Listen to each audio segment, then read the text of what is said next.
Good afternoon, everybody. It's so lovely to be with all of you, and I want to thank our panelists for being here with us as well for this really important conversation.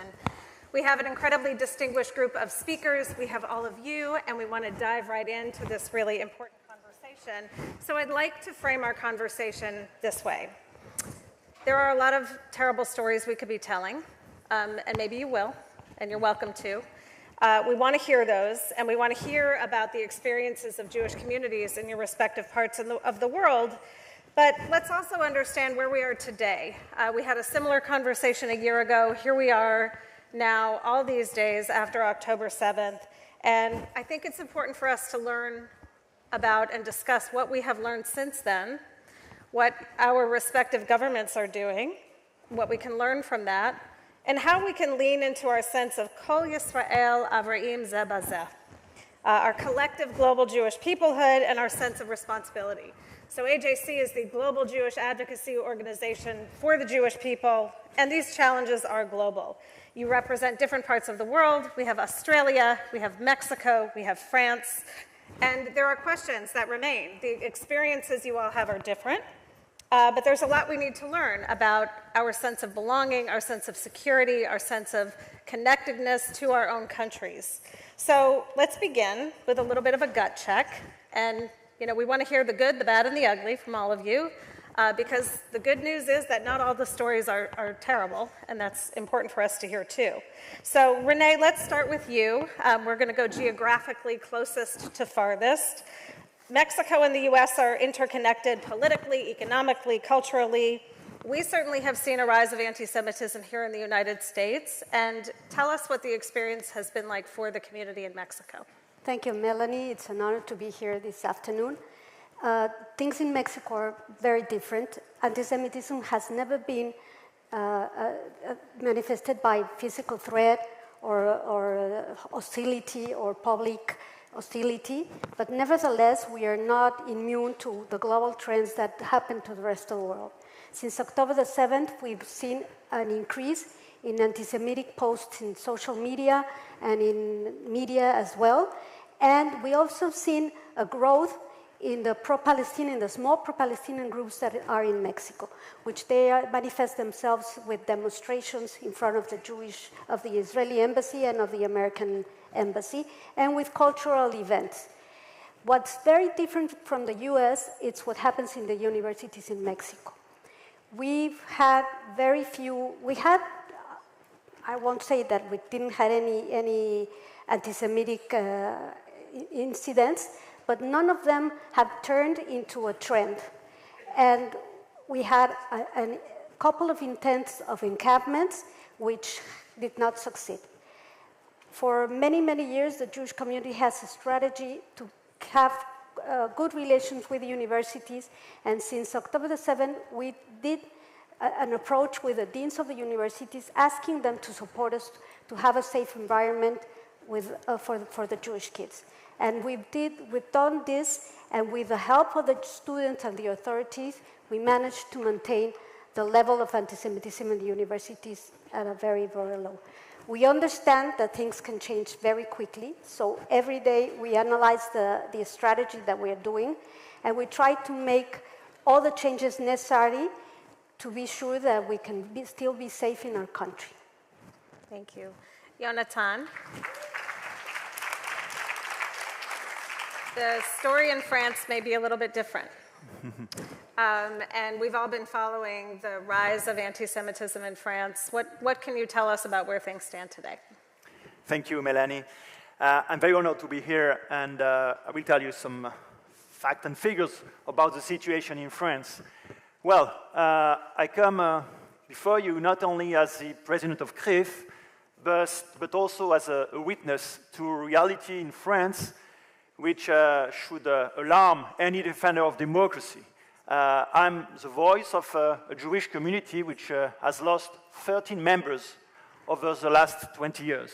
It is much more than the US compared to the size of the French Jewish population. We have a strong support from public authorities, to be honest, but we know that anti-Semitism does not come from the state today. It comes from part of the public opinion, part of the French citizens. This anti-Semitism has multiplied by 4 after October 7th compared to the year before. This year, every 3 days, one person is a victim of a physical assault due to antisemitism.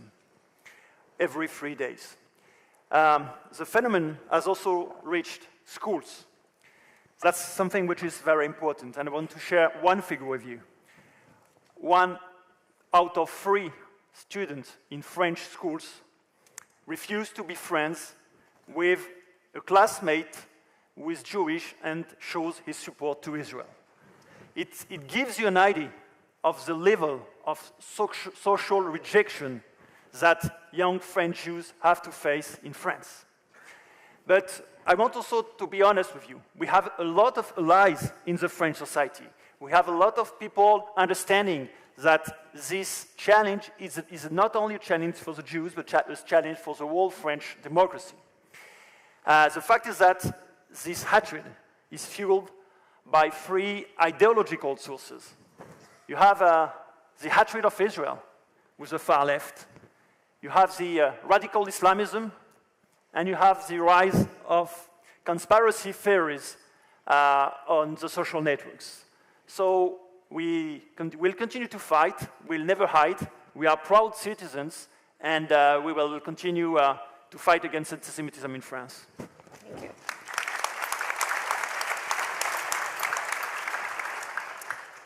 Joel, I think many of us here in the United States were really shocked to see the rise of not just anti-Semitism in Australia, but violent anti-Semitism with some really appalling incidents, things being set on fire, all kinds of vandalism, again, a really violent form. So help us paint a little, if you can, a picture for us of what's happening in Australia, and help us understand whether these are really perpetrated under the guise of so-called anti-Zionism, or are there other factors at play as well?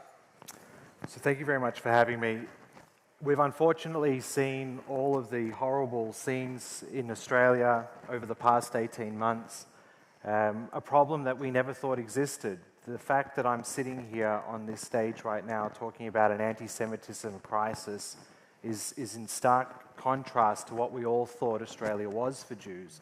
And realistically, it was a haven for Jews. In every aspect of Australian life, Jews were able to reach the lofty heights of any office, whether that be in politics, in law, in commerce, the arts, entertainment. It really was a utopian world for Jews in many respects. And then in the hours, literally the hours, not the days, not the weeks, but the hours after October 7, anti-Semitism spewed onto the streets of Sydney and Melbourne and other major cities. So we had the lighting of fireworks and celebrations on the streets of Sydney whilst the massacre was still ongoing on October 7 itself. We all remember the scenes at the Sydney Opera House on October the 9th, mere 48 hours after the invasion and the massacre began, where police stood by and watched as crowds chanted, "Kill the Jews, where's the Jews?" and lit Israeli flags on fire. They stood there and they watched while that happened. And since that day, over 18 months, we've had a gradual increase in the anti-Semitic incidents, but also in the gravity of those incidents, whether that be the violent tagging of a school with graffiti, Jew die, at the largest Jewish school in Australia. We've had synagogues under lockdown. We've had synagogues being firebombed and burnt down. We've had linkages with organized crime. In every single aspect of Australian society, Jews have really come up against it. So it's a significantly deeper problem than just in the guise of anti-Zionism. Australia has an anti-Semitism problem. It appeared to have been contained in a box before October 7, but when those Hamas terrorists came over the southern border, that box was unfortunately opened. And in the void of true leadership, which I know that we'll get to later in the panel, that problem was able to fester, and for the past 18 months, Australian Jews have been under siege. Thank you. Let's talk then about the response and how governments are responding. And Renée, last year Mexico elected its first female and Jewish president. And although her Jewishness has not necessarily been at the forefront of her identity, it does speak volumes about the stature and status of Mexico's Jewish community and the society's respect for diversity. At the same time, of course, as you noted, Mexico is not immune to anti-Semitism. So how has the government, you talked about some of the civil society institutions, the universities and the relationships. What has the conversation been like with the government? And do you feel that the Mexican government is doing enough to ensure the safety and security of the Jewish community? Mexico is a multicultural country with a straight separation between church and state. Say that the Mexican government, with the interest of supporting that all the citizens have the same equal rights, in 2003 established a law, anti-discriminatory law, that considers anti-Semitism as a discrimination act. And in 2023, they enacted a law prohibiting the use of Nazi symbols, even though in Mexico it's not such a big trend. Nevertheless, we've seen that sometimes the government supports, we have a very strong relation with the government. The Jewish community, we are around 45,000 people in a country of 130, and we have a proactive activity, and we have relations with all the churches, with the civil society, with media, with mass media, with academics, and with universities. And this has been very important for us. We have good relations with the law enforcement agencies, and we have been working with them to ensure that our institutions are safe. Now that I hear what you're telling about what happens in Australia, we seldomly have anything against any Jewish institution or community in Mexico. The government is very close with us. This is a strategy that we've been working for over 30 years. And we think that we have to keep on going. And to keep the safety of the community and the well-being, we have to continue working in a combination of three assets. One of them is a strong internal community, a strong internal organization, a very good communication with the authorities, and also good relations with the rest of the civil society. So then you can have the three parts of the chair, well, of a chair of four, now it's three, and to promote a very good situation for the Jews. We understand that this could change.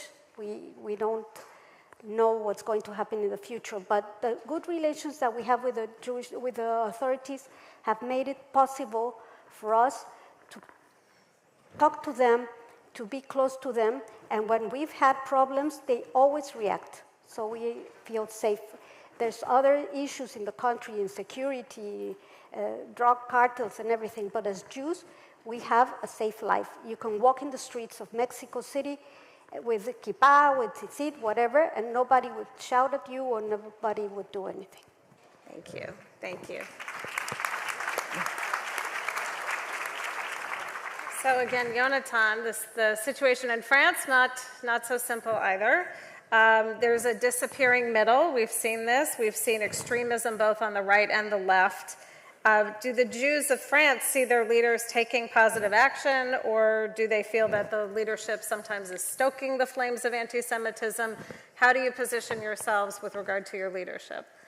Well, the political situation is complicated in France. As you know, we had elections a few months ago, both European and parliamentary elections in France, with results which poses some challenges for the Jewish community, because we have a strong minority from the far right and another minority, but quite strong, from the far left.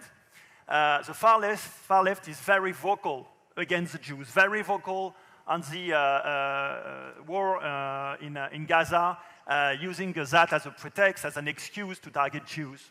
So it's very difficult for us. The problem is that the far right instrumentalizes the fight against anti-Semitism to try to gain respectability in the political arena in France. So we have to fight the far left without, I would say, giving help in any way to the far right. And that's something very difficult, because now we have a moderate center, which is still a majority, but a very tiny majority. Everyone is very worried regarding the coming presidential elections in 2 years' time now, in 2027. And we know that the Jewish issue, the issue of antisemitism, will be at the center of the political debate in the coming month. And our goal, our main responsibility as Jewish institutions is to make sure that Jews and the fight against antisemitism are not instrumentalized by anyone. Thank you.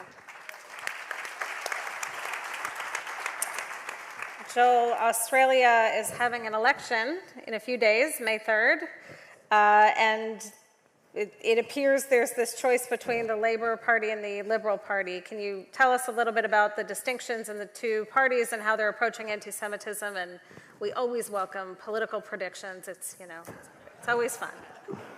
So I'll try not to be too technical, but you're right. We have an election coming up on Saturday, May the 3rd. Now, unfortunately, in terms of the real main part of your question, there is a divide between the current Labour government's position, especially on Israel, and a previous very long-standing bipartisan position. And that deviation occurred, it's very important to note, it occurred before the events of October 7, in actual fact a year beforehand, where the Australian government reversed its recognition of West Jerusalem. So when President Trump in his first administration recognised Jerusalem as Israel's capital, the Australian government followed suit by recognising West Jerusalem as sovereign Israeli capital, and then the Labour government removed that, actually on Simchat Torah, on a Jewish holiday, which caused great angst in the community. But since they came into power 3 years ago, there has been a steady departure from that long-standing bipartisan position, and many inside the Jewish community feel as though that subtle antagonism between Australia and Israel has also had a tangible impact on how the government has reacted to the anti-Semitism crisis in Australia. So this Labour government, by many inside the community, has failed to recognise the gravity of the anti-Semitic problem in time. We're ineffective in doing things at the first instance, which allowed the problem to fester and essentially put the Jewish community under siege, as I've said, for the past 18 months.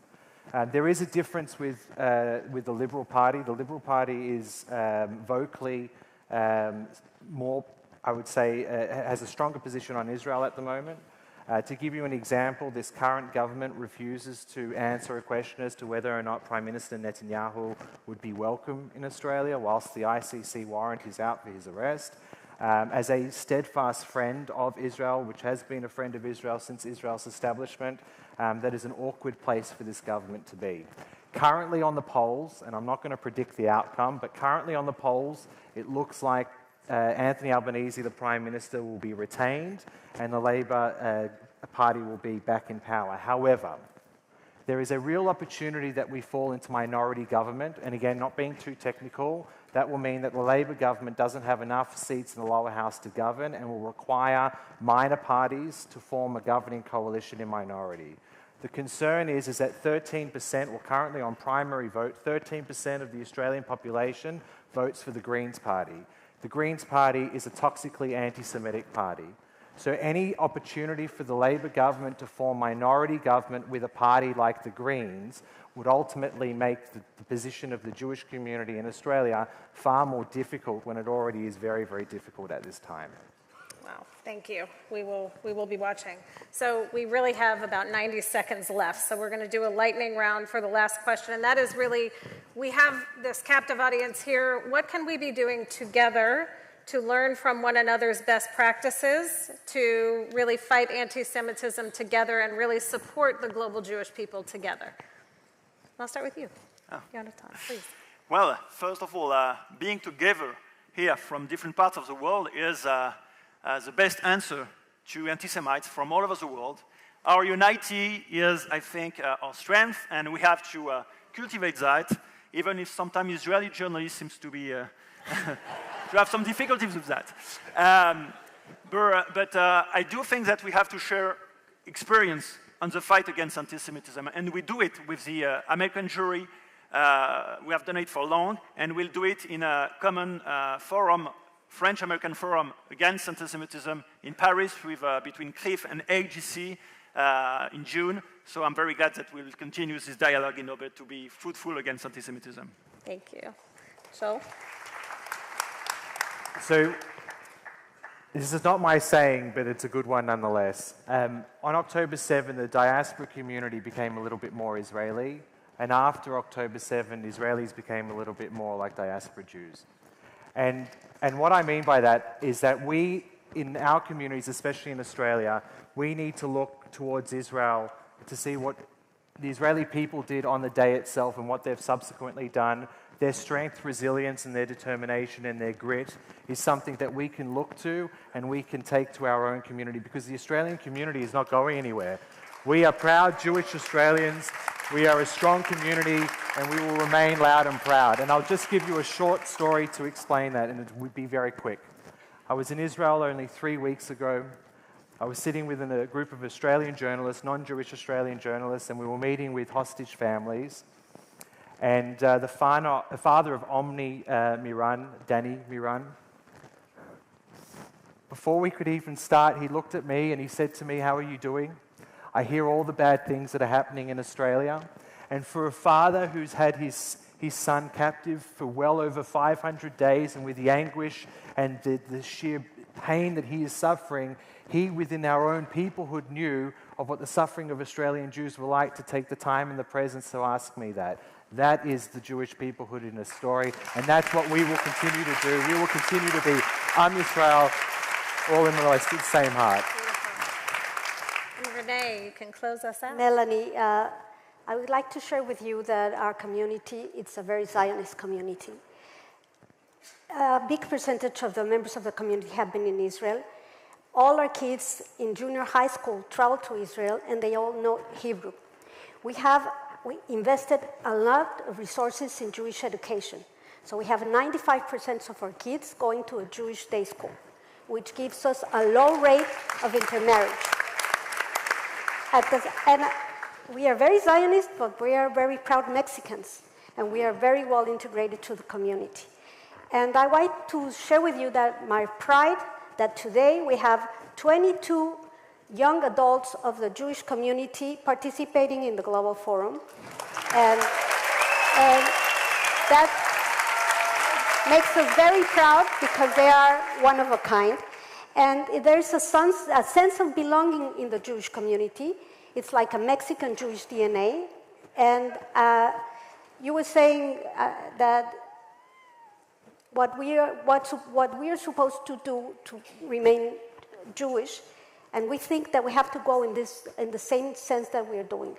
And I want to thank AIJAC, just to wrap up, AIJAC and Bila for allowing us to participate in this forum, because of course sharing experiences, learning what our communities are doing, is a very important thing for us in Mexico. And thank you very much. Thank you all. Thank you all for your leadership. We will continue to work with all of you and work together, and Am Yisrael Chai.